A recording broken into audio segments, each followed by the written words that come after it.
Praise the Lord. मेरा नाम महेश है और आज हम परमेश्वर के वचन से सीखेंगे जी बुद्धि की बातें। आज हम बना रहे हैं जी पार्ट 6। 5 मैंने पहले बना रखे हैं, आप चाहें तो उनको भी सुन सकते हैं। और आज पार्ट 6 के ऊपर हम बुद्धि की बातें सीखेंगे। हम नीति वचन के ऊपर बात करते हैं जी। नीति वचन से हम सीखेंगे कि परमेश्वर ने हमें क्या क्या मतलब कि आज्ञा दी, कौन कौन सी बुद्धि की बातें लिखी हैं हमारे लिए। तो नीति वचन 6 अध्याय उसकी 4 वर्ष से हम पढ़ेंगे। 4 में क्या लिखा हुआ है, तू ना तो अपनी आंख में नींद और ना अपनी पलकों में झपकी आने दे। देखो यहां प्रभु हमें क्या सिखा रहे हैं कि हमें क्या करना है, आलसी नहीं बनना है, हमें ज्यादा देर सोना नहीं है, हमें मेहनती बनना है। आगे हम पढ़ेंगे, हे आलसियों चींटियों के पास जा, उनके काम पर ध्यान दे और बुद्धिमान हो।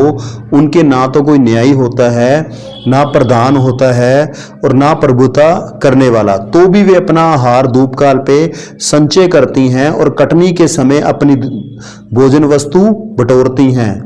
हे आलसी, तू कब तक सोता रहेगा? तेरी नींद कब टूटेगी? कुछ और सो लेना।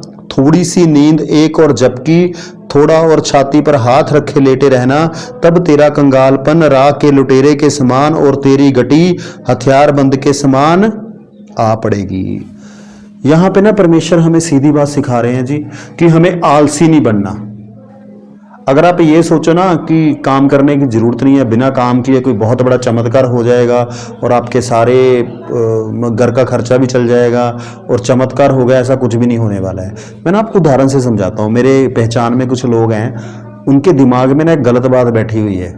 गलत बात क्या बैठी हुई है कि सारा कुछ प्रभु करेगा, ऑटोमेटिक ही सारा कुछ हो जाएगा, कुछ करने की जरूरत नहीं है, कुछ दिमाग लगाने की जरूरत नहीं है, कुछ मेहनत करने की जरूरत नहीं है, कोई प्लान करने की जरूरत नहीं है, बस चमत्कार होगा।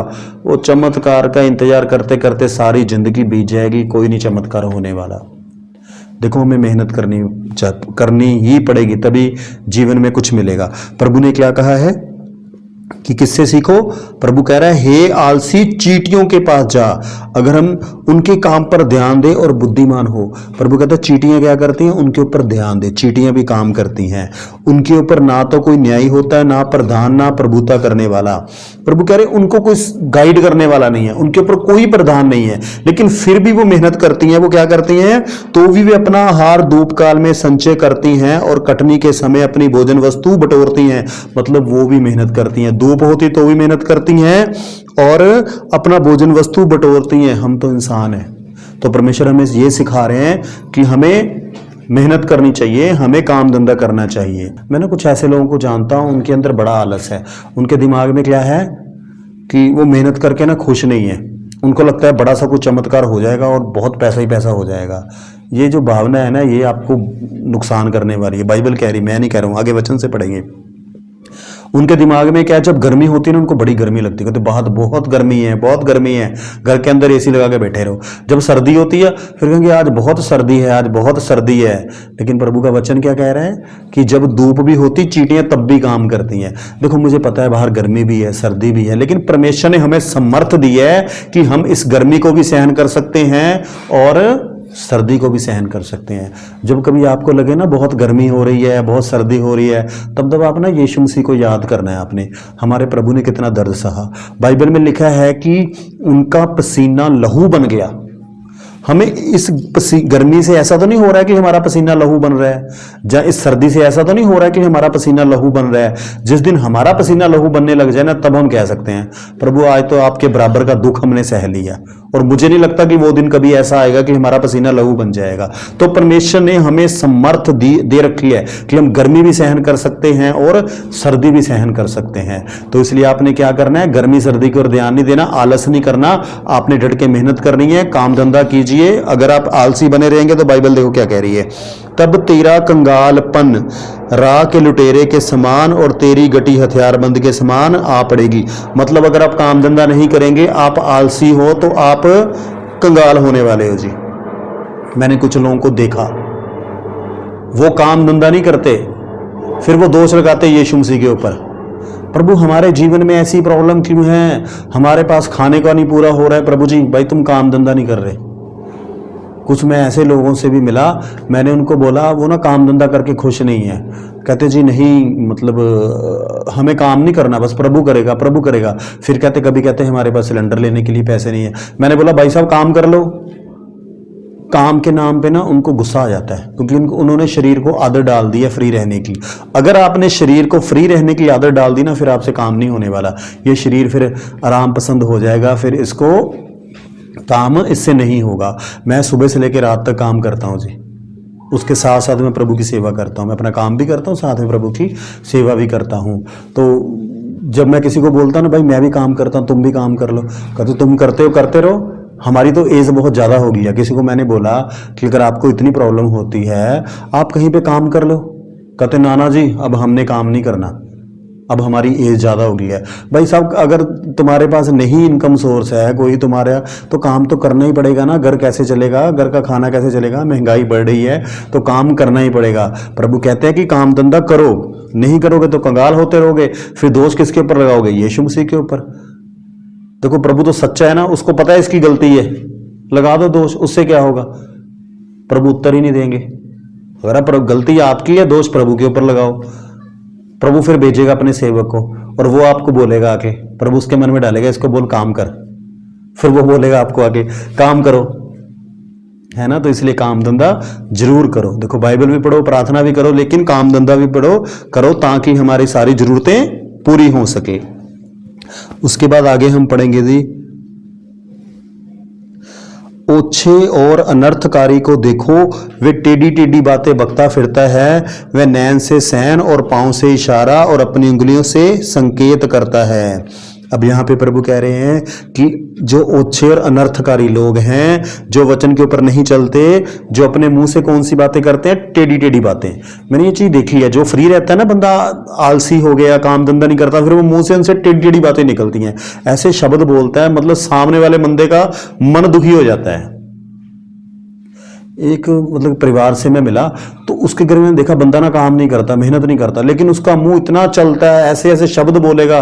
मैंने कहा भाई मैं दुखी हो गया तुम्हारी बातें सुन के। वो समझता नहीं, सुनने को तैयार नहीं है, बहाने पे बहाने, बहाने पे बहाने। मैंने उसको कई एडवाइस दी, मैंने कहा भाई तू ऐसे कर ले, नहीं उसको ये भी नहीं करना है। मैंने बोला वैसे कर ले, उसको वो भी नहीं करना। हाँ लड़ने को पूरा तैयार है, जितनी मर्जी लड़ाई झगड़ा करवा लो उससे। तो जब बंदा आलसी है फिर अपने मुंह से क्या करेगा, टेढ़ी टेढ़ी बातें बोलेगा। अनर्थकारी को देखो, टेढ़ी टेढ़ी बातें बकता फिरता है। तो इसलिए हमें आलसी नहीं बनना। आगे 14 में लिखा जी, उसके मन में उल्टफेर की बातें रहती हैं, वह लगातार बुराई करता है और झगड़ा रगड़ा उत्पन्न करता है। ये उस बंदे के बारे में है जी, जो बंदा आलसी है फिर वो क्या करेगा, लड़ाई झगड़ा करना शुरू करेगा। जो फ्री रहेगा तो जी फिर शैतान आएगा, उसको काम पे लगाएगा। काम कौन सा देगा, लड़ाई झगड़ा करो, घर पे कलेश करो, आपके घर में शांति फैली रहे। वो ऐसे ऐसे इस्तेमाल करता है, जो मतलब आलसी बंदा है ना उसको ऐसे इस्तेमाल करता है। घर में वो किसी को प्रार्थना नहीं करने देगा, बाइबल नहीं पढ़ने देगा, सुबह भी उससे लड़ाई करो, रात को भी उससे लड़ाई करो, फिर एक काम और करेगा, फोन पे लगा रहेगा। तो इससे क्या होगा, हमारे घर में प्रभु की प्रेजेंस नहीं रहेगी। अगर हम चाहते हैं हमारे घर में प्रभु की प्रेजेंस रहे तो डट के काम करो, डट के मेहनत करो। उसके बाद लिखा है जी, अगर कोई ऐसा बंदा है इस कारण उस पर विपत्ति अचानक आ पड़ेगी, वह पल भर में ऐसा नष्ट हो जाए कि बचने का कोई उपाय ना रहेगा। मतलब अगर आप आलसी, काम धंधा नहीं कर रहे, फ्री हो, फिर लड़ाई झगड़ा कर रहे हो, तो प्रभु का वचन सिखा रहा है कि पता नहीं कब आपके ऊपर मुसीबत आ जाएगी और बचने का भी रास्ता नहीं मिलेगा। तो हमें क्यों मुसीबत में पड़ना है। वही अगर आप काम धंधा कर लो तो कुछ पैसे भी आ जाते हैं। थोड़ी मेहनत करो, है ना, फ्री मत रहो, आलसी मत बनो, काम धंधा जरूर करो। उसके बाद 16 नंबर पढ़ेंगे जी, 6 वस्तुओं से यहोवा वैर रखता है, वरना 7 है जिससे उसको घृणा आती है। कुछ प्रभु ने चीजें बताई हैं जिनसे परमेश्वर को क्या है, वैर है। हमने ये देखना है कि हमारे अंदर कोई ऐसी चीज तो नहीं है। अगर है तो प्रभु से दुआ करनी है कि प्रभु हमें छुड़ा, प्रभु हमें इससे निकाल। अर्थात घमंड से चढ़ी हुई आंखें, झूठ बोलने वाली जीभ। देखो झूठ बोलने वाली जीभ से परमेश्वर को क्या है, नफरत है। हमें झूठ नहीं बोलना है, चाहे कुछ हो जाए, झूठ नहीं बोलना चाहे कुछ हो जाए। देखो प्रभु से मदद मांगनी है। अगर कोई ऐसी चीज है ना जिससे मान लो झूठ बोलने की आदत लग गई है, छुटकारा नहीं होता, प्रार्थना करो, तब तक प्रार्थना करो जब तक ये झूठ बोलने की आदत से छुटकारा नहीं मिल जाता। प्रार्थना कैसे करनी? छोटी सी प्रार्थना करनी है, प्रभु यीशु मसीह मेरी मदद करो, मुझे ताकत दो कि मैं झूठ ना बोलूं। प्रभु मेरी मदद करो, मुझे ताकत दो मैं झूठ ना बोलूं। प्रार्थना होगी बस। आप लगातार वैसे प्रार्थना करोगे, प्रभु आपको इस चीज से निकाल देंगे। उसके बाद क्या है? घमंड नहीं होना चाहिए। घमंड से वालों से परमेश्वर नफरत कर। देखो हमें नम्र और दीन बनना है, हमें घमंडी टाइप के नहीं बनना है। प्रभु का वचन है, क्योंकि घमंडी लोगों से परमेश्वर क्या करता है? नफरत करता है। और निर्दोष का लहू बहाने वाले हाथ, अनर्थ कल्पना गढ़ने वाला मन, बुराई करने को वेग दौड़ने वाले पांव, झूठ बोलने वाला साक्षी और भाइयों के बीच में झगड़ा उत्पन्न करने वाला मनुष्य। तो कुछ प्रभु ने और बातें बताई हैं कि जो अपने मन में अनर्थ कल्पनाएं कर रहा है उससे भी परमेश्वर को नफरत है जी। मतलब ऐसी कल्पनाएं कर रहे हैं जिनसे दूसरों का नुकसान होने वाला, अगर कुछ ऐसी कल्पनाएं कर रहे हैं तो उससे भी परमेश्वर को नफरत है। जैसे और उदाहरण से समझो, अब आलसी बंदा, उसने काम तो करना नहीं, वो बहाने बनाता है। कहता अभी ना धूप है, शाम को थोड़ी धूप कम हो जाएगी फिर मैं चला जाऊंगा। अच्छा शाम को फिर अब ना अंधेरा हो गया, रात हो गई है जी, अब कल जाऊंगा, मैं सुबह चला जाऊंगा। बस ऐसे ही टाल मटोल कर करके वो सारा दिन निकाल देता है। उसको एसी में बैठा के रखो, बस काम धंधा नहीं करना। कहता गर्मी बहुत ज़्यादा है। भाई एसी में बैठा रहेगा, बिल भी तो आएगा, बिल कहाँ से भरेंगे? ये नहीं बंदा सोचता। तो इस चीज़ का हमें ध्यान रखना है कि काम धंधा हम करते रहें। और प्रभु को कौन से लोग पसंद नहीं है? बुराई करने के लिए बेग से दौड़ने वाले पाँव। मतलब कुछ लोगों को ना आदत होती है, घर से भाग के जाना है, दोस्तों के साथ खड़े होना है और वहाँ पे व्यर्थ की बातें करनी है, इधर की बात उधर की बात, इसकी बुराई उसकी बुराई। प्रभु उन लोगों को भी पसंद नहीं करते ना, बुराई करने के लिए दौड़ के भागते जा रहे हैं बंदे। मतलब मैंने ना कुछ ऐसे लोगों को देखा है, मैंने उनको घर पे नहीं बैठना, वो भाग के जाना है दोस्तों के पास, वहां जा क्या करनी है? एक दूसरे की बुराई, इधर की बात उधर की बात, इससे कुछ नहीं मिलने वाला। ऐसे लोगों से दूर ही रहो, अपना काम धंधा करो, बाइबल पढ़ो, प्रार्थना करो, कुछ जीवन में बेहतर करो, ताकि आपके जीवन से परमेश्वर भी प्रसन्न हो और धरती के लोग भी प्रसन्न हो, धरती लोग के लोग भी आप जैसा बनना चाहें। इस एक ना अपने दिमाग में एक इच्छा रखो कि लोग आपको देख के बोले ना हमें इनके जैसे बनना है, हमें इनके जैसे बनना है। ऐसे ऐसे काम करो, लोग आपको अपना आदर्श मान के चले, ताकि प्रभु को भी खुशी मिले कि धरती के लोग मेरे बच्चों जैसे बनना चाहते हैं। ऐसे बनो, लोग आपके माँ बाप की भी तारीफ करें, आपके माँ बाप का नाम लेके तारीफ करें कि इनके बच्चे, फलाने के बच्चे बहुत अच्छे हैं। ऐसे बनो, हमें ऐसे बनना है और हमारे प्रभु के नाम को भी महिमा मिले। झूठ बोलने वाला साक्षी, देखो परमेश्वर कह रहा है कि हमें क्या नहीं करना? झूठी साक्षी भी नहीं देनी है, झूठ भी नहीं बोलना, झूठी साक्षी गवाही मत दीजिए किसी की, और भाइयों के बीच में झगड़ा उत्पन्न कराने वाला मनुष्य। देखो परमेश्वर ने ऐसे लोगों को पसंद नहीं करता जो भाइयों के बीच में क्या करते हैं? झगड़ा करवाते हैं। अब झगड़ा कैसे होगा भाइयों के बीच में? अब मान लो दो भाई हैं जो दो विश्वासी हैं। आपने क्या करा? इसकी बात सुनी, इसकी भी सुनी, दोनों की बातें सुनी, इसकी बात इसको बता दी, उसकी बात उसको बता दी। जब इसने कुछ बुराई करी थी, उसने उसकी कुछ बुराई करी थी, अब क्या हो गया? झगड़ा हो गया। होना क्या चाहिए था? पहली बात तो बुराई करने वाले लोगों के साथ खड़े ही मत हो। अगर उन्होंने बुराई करी हुई तो आपको इधर की बात उधर नहीं बतानी चाहिए थी, आप शांत रख सकते थे, अपने पास रखते थे। उसने विश्वास से आपको बताया था तो आप उसे बाइबल के वचन से सिखा सकते थे कि बाइबल कहती माफ़ कर दो, कोई नहीं भाई गलती होगी, माफ़ कर दे, उसको छोड़ दे। तो हमें ध्यान रखना है कि हमें विश्वासियों के बीच लड़ाई झगड़ा करवाने वाले नहीं बनना है, ना भाइयों के बीच ना विश्वासियों के बीच हमने लड़ाई झगड़े करने वाले नहीं बनना है, क्योंकि इनको परमेश्वर पसंद नहीं करता है। उसके बाद हम पढ़ेंगे जी 6:20, हे मेरे पुत्र मेरी आज्ञा को मान और अपनी माता की शिक्षा को ना तवज।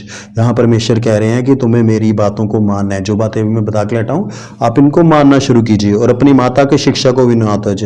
देखो जो आपके माँ बाप ने भी आपको सिखाया है ना, इस धरती के ऊपर कोई माँ बाप में ऐसा नहीं हो सकता जो अपने बच्चों को गलत बात सिखाए। वो हमेशा उनको वैसी ही बात सिखाएगा जो उनके भले के लिए है। तो अगर आपके माता पिता से भी आपने जो सीखा है उनको भी अपने जीवन में लागू करो, इस बात का आपने ध्यान रखना है। इनको अपने हृदय में सदा गांठ बांधे रख और अपने गले का हार बना ले। ये इस बात को दर्शाता है कि हमें प्रभु के वचनों को सदा याद रखना है और इनके ऊपर चलना है। देखो, याद रखने का सबसे बेस्ट तरीका है कि इन वचनों के ऊपर चलो। जब आप इन वचनों के ऊपर चलना शुरू करोगे ना, तो ये आपके जीवन का हिस्सा बन जाएगा। देखो, मैं नहीं कहता एक दिन में इस सारे वचनों के ऊपर आप चल जाओगे। आप एक एक स्टेप उठाना शुरू करो। आपने मन में ये डालिए कि आज के बाद चुगली नहीं करनी, मैं इसकी बात इधर नहीं करूंगा, उसकी बात इधर नहीं करूंगा।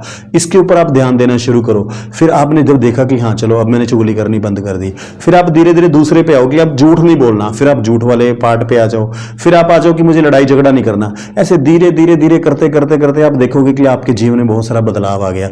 मैंने कई बार बैठ के सोचता हूं, मैं सोच रहा था कि प्रभु अब मैं ऐसा कौन सा काम करता हूं जो वचन के बाहर है।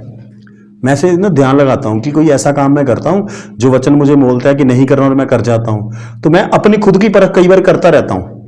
जहां मुझे लगता है ना कि ये काम गड़बड़ है, ये काम सही नहीं है, तो फिर मैं प्रभु को बोलता हूं, प्रभु मेरी मदद करो, ये गड़बड़ है, ये वचन के बाहर जा रहा है, प्रभु मेरी मदद करो, मैं इससे निकल जाऊं।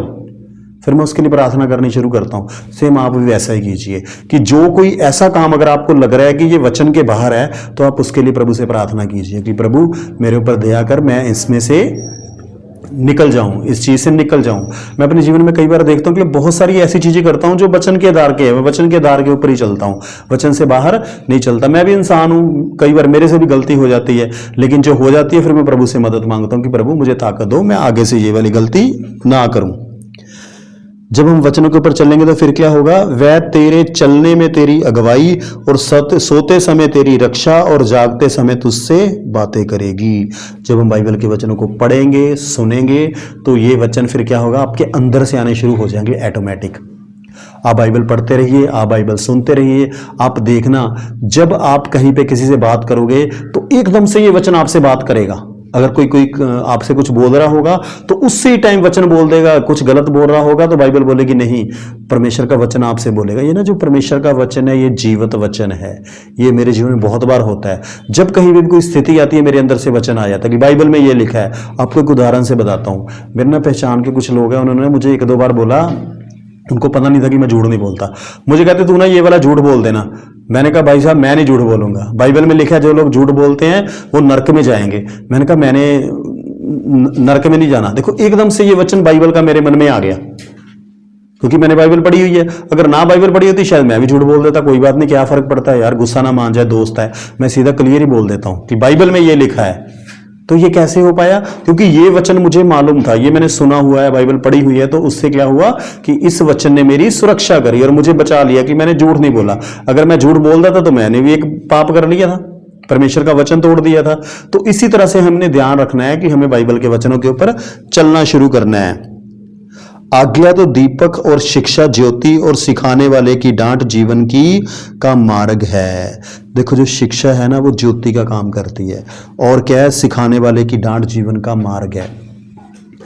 देखो, अगर आपके पास ना कोई ऐसा सिखाने वाला पर्सन है तो परमेश्वर का धन्यवाद करो कि प्रभु तेरा धन्यवाद। एक टीचर का ना बहुत बड़ा रोल है। अगर आपको वो डांटता है ना तो उसकी डांट को एक्सेप्ट करो और उसको मानो।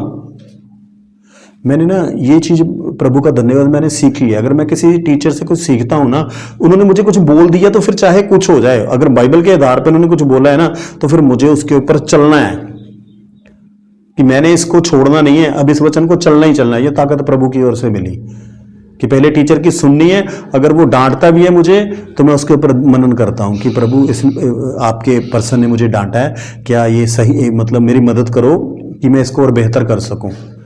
तो ऐसे आप परमेश्वर से मदद मांग के, अगर कोई डांटता है तो गुस्सा नहीं मानो, उसकी डांट को स्वीकार करो और अपने में बदलाव लेके आने की कोशिश करो। सबसे बेहतर है प्रार्थना। प्रभु से प्रार्थना करो कि प्रभु हमारे अंदर से ये चीजें दूर हो जाएं और ये कमियां दूर हो जाएं। देखो आगे क्या लिखा है कि अगर हमने शिक्षा ले ली ताकि तुझको बुरी स्त्री से बचाए और पराई स्त्री की चुपनी चुपड़ी बातों से बचाए। देखो, शिक्षा में इतनी पावर है ना कि वो आपको व्यभिचार वाले पाप से ही बचा के रखेगी, पराई स्त्री से ही बचा के रखेगी। आज संसार की सबसे बड़ी कमजोरी जहां पे शैतान उनके ऊपर अटैक करता है वो है पराई स्त्री। कोई भी लड़का है या कोई भी लड़की है, वो इस रिश्ते में बड़ी इजीली फंस जाते हैं, लोगों की चुपनी चुपड़ी बातों में आ जाते हैं। लेकिन हमारा परमेश्वर सर्वशक्तिमान है, हमारा परमेश्वर इतना महान है कि वो हमें क्या करता है, वो हमें सुरक्षा प्रदान, उसका वचन हमें हर बार बचाता है। प्रभु का धन्यवाद हो, प्रभु ने मतलब कि दिल में ना ये बात लिख दी है। कि पत्नी के अलावा इधर उधर किसी से कोई मतलब ही नहीं, कोई लेना देना नहीं। मैं हमेशा ये शब्द बोलता हूँ, प्रभु मुझे स्वर्ग में आपके सामने खड़े होना है, मैं इस योग्य हो सकूँ कि आपके सामने खड़ा हो सकूँ। और बाइबल कहती है व्यभिचारी लोगों को तो वो स्वर्ग में एंट्री नहीं करने देगा, तो हम कैसे पाप कर दें? परमेश्वर का वचन ही है जो हमें पराई स्त्री से बचा सकता है। मैं बहुत सारे लोगों को, से मैंने बात की है, लोगों को जानता हूँ जो प्रभु को नहीं जानते और वो व्यभिचार वाले पाप में पड़े हुए हैं और उनके लिए छूटना बहुत मुश्किल है। लेकिन हमारा परमेश्वर सर्वशक्तिमान है, महान है, उसको महिमा मिले। उसने हमें इतनी ताकत दी है कि वो हमें इस पाप से भी बचा के रखता है। हम अपनी ताकत से कुछ भी नहीं कर सकते, ये सिर्फ प्रभु की ताकत से, पवित्र आत्मा की मदद से ही हम उसके वचनों के ऊपर चल सकते हैं और पाप करने से हम बच सकते हैं। अब यहाँ प्रभु ने लिखा है, उसकी सुंदरता देखकर अपने मन में उसकी अभिलाषा ना कर, वह तुझे अपने कटाक्ष से फंसाने ना पाए। प्रभु कह रहे कोई भी पराई स्त्री है उसकी सुंदरता देखकर क्या नहीं करना, उसकी अभिलाषा नहीं करनी है। देखो प्रभु ने मुझे ये चीज़ें सिखाई हैं। अब एक बार किसी पर्सन ने मुझे एक सवाल किया, यहाँ पे बाइबल लिखा ना कि सुंदरता देख के अभिलाषा नहीं करना। कहता जी मान लो कोई सुंदर लड़की हमारे सामने आ गई तो हम क्या करेंगे? तो मैंने कहा आ गई तो कोई बात नहीं, एक बार कहता देख लिया, मैंने कहा दूसरी बार नहीं देखना, है ना। एक बार हमारे सामने आगे अचानक से ध्यान पड़ गया। लेकिन जो विश्वासी नहीं है, जो प्रभु का नहीं जानता, अगर उसके सामने एक बार आ गई ना, जब तक उसके सामने से हट नहीं जाती वो बार बार देखता रहेगा। अब वो देखता रहेगा तो वो फंस गया, क्योंकि प्रभु ने कहा है कि अगर तूने अपने मन में स्त्री के प्रति कुदृष्टि डाली तो तूने व्यभिचार वाला पाप कर दिया। लेकिन यहाँ पे प्रभु का वचन हमें क्या सिखाता है कि सुंदरता देख के अभिलाषा ना कर, वह तुझे अपने कटाक्ष में फंसाने ना पाए। प्रभु यीशु का धन्यवाद हो इन सुंदर वचनों के लिए। इनमें इतनी ताकत है, इनकी इतनी पावर है कि इन्होंने हमारा जीवन बदल के रख दिया, जो हमने कभी सोचा भी नहीं था। मैं जब यीशु को नहीं जानता था, मेरे जीवन में भी पाप थे, मेरे से भी गलतियां होती थी, और पाप करने के बाद मेरी आत्मा मुझे परेशान करती थी, वो दुखी करती थी कि तूने पाप कर दिया, तूने पाप कर दिया। आज जब से यीशु को जाना है, धीरे धीरे बदलते बदलते परमेश्वर ने इतनी समर्थ दे दिया कि आज वो आवाज़ नहीं सुनती, आज दोष लगाने वाली आवाज़ नहीं सुनती। प्रभु का धन्यवाद हो, उसने ताकत दी, उसने ताकत दी कि हम पाप के ऊपर हमारा अधिकार आ गया। पहले पाप का हमारे ऊपर अधिकार था, वो जबरदस्ती शैतान हमारे से पाप करवा लेता था, लेकिन अब शैतान की इतनी औकात नहीं है कि वो हमारे से जबरदस्ती पाप करवा ले। प्रभु ने हमें इतनी ताकत दे दिया कि हम उस पाप को मना कर सकते हैं, कोई भी पाप को। तो प्रभु यीशु को महिमा मिले। आगे क्यों प्रभु कह रहे हैं कि पराई स्त्री से बचना है? इसका रीजन क्या है? इसका रीजन ये है क्योंकि वेश्यागमन के कारण मनुष्य टुकड़ों का भिखारी हो जाता है। अगर आप ऐसे किसी भी पाप में पड़ोगे तो क्या हो जाएगा, आपका पैसा सारा जाने वाला है और आप माइनस में होने वाले हो जी। ये एक ऐसा गड्ढा है, मतलब कि ये पाप का ऐसा गड्ढा है कि बंदा माइनस माइनस माइनस माइनस ही होता रहेगा। ये प्रभु हमारे जीवन में नुकसान नहीं देखना चाहते, इसलिए प्रभु कहते हैं कि हमें इन पापों से बचना है। बहुत सारे लोग ऐसे हैं जो इस पाप में फंसे और उन्होंने अपना बहुत नुकसान कर दिया, पैसों का भी नुकसान हो गया, बदनामी भी हो गई है। तो इसलिए प्रभु का वचन हमें सिखाता है कि इस पाप से हमें बचना है। परंतु व्यभिचारिणी अनमोल जीवन का अहेर कर लेती है, मतलब जो ऐसी स्त्री है वो क्या करेगी, आपका नुकसान ही करने वाली है। तो हमें बच के रहना है। देखो संसार की शिक्षा को हमें फॉलो नहीं करना। संसार क्या करता है, क्या कहता है, संसार में तो कुछ ऐसा भी दिखा रहा है कि एक बंदे की दो बीवी हैं। हमारा प्रभु नहीं सिखाता हमें, वो कहता है एक बंदे की बस एक ही पत्नी, दूसरी से हमें कोई मतलब नहीं है। हमें संसार क्या सिखाता है, संसार की शिक्षा को फॉलो हमें नहीं करना। बाइबल कहती है हमें ना संसार से, ना संसार की शिक्षा से, ना संसार की वस्तुओं से प्रेम करना है। हमें क्या करना है, हमें परमेश्वर के वचन के मुताबिक चलना है। परमेश्वर का वचन कहता है ये गलत है तो गलत है। आगे प्रभु क्या सिखा रहे हैं, क्या हो सकता है कि कोई अपनी छाती पर आग रख ले और उसके कपड़े ना जले? क्या हो सकता है कि कोई अंगारे पर चले और उसके पाँव ना झुलसे? क्या ये हो सकता है कि अगर हम छाती पे अपने शरीर पे आग रखें और शरीर नहीं जलेगा? वो तो जलेगा ही जलेगा, मतलब नुकसान होगा ही होगा। ऐसे प्रभु ने एग्जाम्पल दी कि अगर अंगारे रख ले तो ऐसे हो सकता है वो नहीं झुलसे, तो भी नुकसान होगा ही होगा। सेम प्रभु उसका कंपैरिजन कर रहे हैं पराई स्त्री के साथ। जो पराई स्त्री के पास जाता है उसकी दशा ऐसी है, वरना जो कोई उसको छुएगा वह दंड से ना बचेगा। मतलब जो भी पराई स्त्री के साथ कोई रिश्ता बनाता है व्यभिचार वाले पाप में है। परमेश्वर का वचन कहता है उसको दंड भुगतना ही पड़ेगा। जो चोर भूख के मारे अपना पेट भरने के लिए चोरी करे उसको तो लोग तुच्छ नहीं जानते, तो भी यदि वह पकड़ा जाए तो उसको 7 गुना भर देना पड़ेगा, परंतु अपने घर का सारा धन देना पड़ेगा। परंतु जो पर स्त्री गमन करता है वह निर्बुद्ध है। जो अपने प्राणों को नष्ट करना चाहता है वही ऐसा करता है। उसको घायल और अपमानित होना पड़ेगा और उसकी नामधराई कभी ना मिटेगी, क्योंकि जलन से पुरुष बहुत ही क्रोधित हो जाता है और पलटा लेने के दिन वह कुछ कोमलता नहीं दिखाता। वह घूस पर दृष्टि ना करेगा और चाहे तो उसको बहुत कुछ दे तो भी वह ना मानेगा।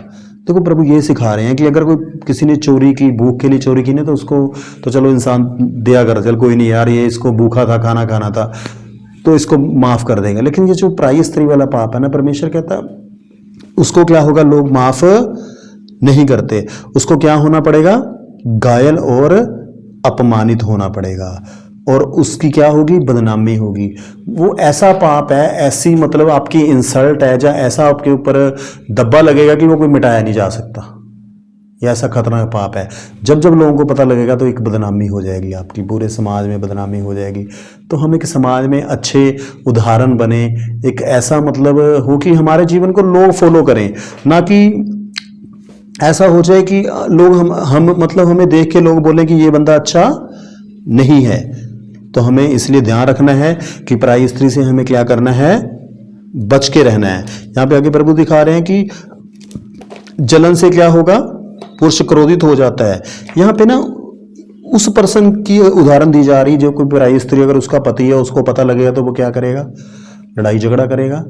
और यहाँ पे लिखा है वो कुछ भी दो, उसको पैसे का भी लालच दो तो भी वो नहीं मानेगा, क्योंकि जलन से पुरुष बहुत ही क्रोधित हो जाता है और पलटा लेने के दिन वो कोमलता नहीं दिखाता।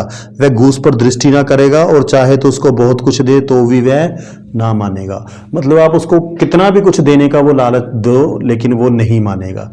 तो इसलिए हमें पूरी कोशिश करनी है, प्रभु से मदद मांगनी है कि इस पाप से हम, व्यभिचार वाले पाप से हम बचे रहें। देखो जो लोग प्रभु को नहीं जानते ना, उनको पता नहीं है, वो कुछ पाप कर रहे हैं तो उनकी गलती नहीं, उनके पास ज्ञान नहीं है।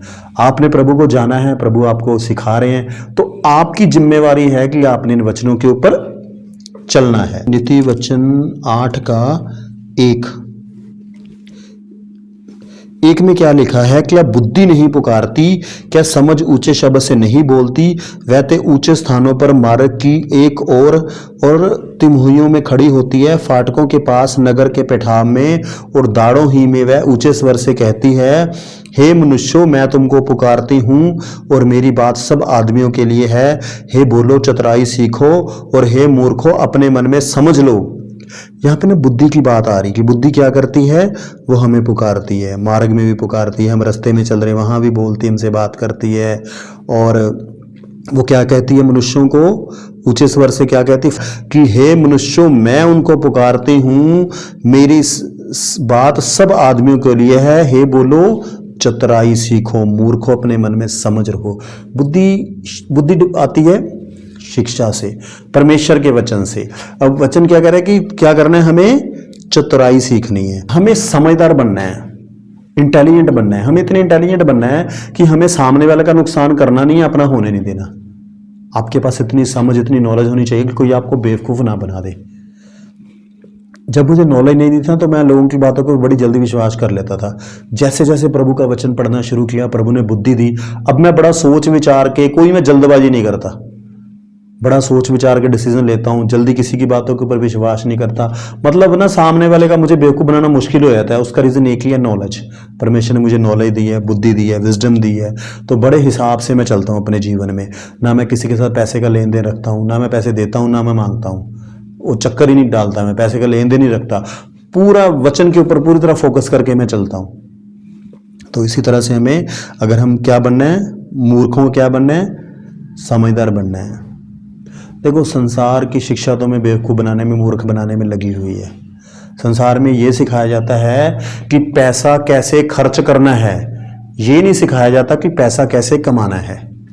अगर आप जितने भी काम जाओ, लोगों को देखो, वो आपको अपना लाइफस्टाइल दिखाएंगे। इस ब्रांड में जाओ, महंगे कपड़े पहनो, इस ब्रांड के जाओ, जूते पहनो, इस ब्रांड का चश्मा पहनो, इस ब्रांड की गाड़ी लो। लेकिन वो ये नहीं बताते कि इन सब चीज़ों लेने के लिए पैसा कहाँ से कमाओ। तो पैसा कमाने के बारे में बताता है कोई भी नहीं बताता। खर्चा करना तो सब सिखा रहे हैं, ये संसार की शिक्षा है।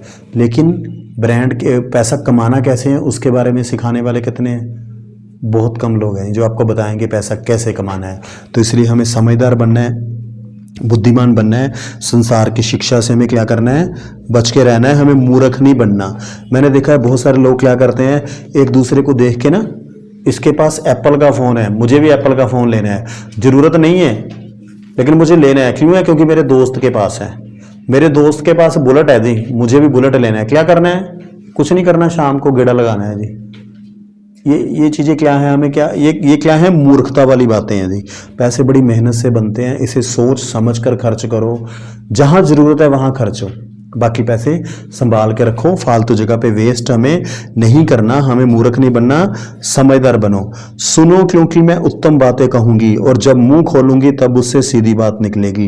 बुद्धि का कह रही है कि मैं क्या करूंगी, उत्तम बातें बोलूंगी, कहूंगी, अपना मुंह खोलूंगी तब उससे सीधी बात निकलेगी, क्योंकि मुझसे सच्चाई की बात का वर्णन होगा, दुष्टता की बातें से मुझको घृणा आती है। देखो जो शिक्षा है ना, बाइबल की शिक्षा है, ये ज्ञान है, ये आपको कोई भी दुष्टता की बात नहीं सिखाएगी, ये आपको परमेश्वर का वचन सिखाएगी, कैसे धरती पे जीना है, एक बेहतर जीवन कैसे जीना है, ये सारी बातें आपको सिखाएंगी। आगे हम 8 का 10 पढ़ेंगे जी। चांदी नहीं मेरी शिक्षा ही को लो और उत्तम कुंदन से बढ़कर ज्ञान को ग्रहण करो। प्रभु का वचन शिक्षा को है ना, ज्ञान को, शिक्षा को चांदी से भी बेहतर बता रहे हैं। देखो आपके पास चांदी है, अगर बुद्धि नहीं है तो आप क्या करोगे, आप चांदी को बेचोगे, पैसे आएंगे, खर्च कर दोगे। आजकल तो फिर बंदा, जैसे मैंने बोला कि एप्पल का फ़ोन ले लेगा बंदा, जहाँ फिर बुलेट ले लेगा कि बुलेट लेना है, एप्पल का फ़ोन लेना है, पैसे वेस्ट कर दोगे।